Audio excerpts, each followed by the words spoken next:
আজকের ভিডিওটিতে স্বরবর্ণ দিয়ে কিভাবে চিহ্ন তৈরি হয় সেটাই দেখালাম।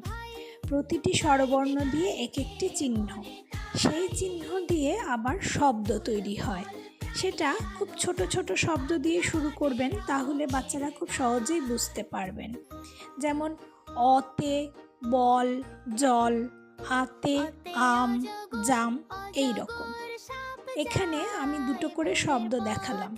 আপনারা যদি আরও জানতে চান তাহলে কমেন্ট সেকশনে জানাবেন, আমি একটি বড় ভিডিওর লিংক দিয়ে দেব।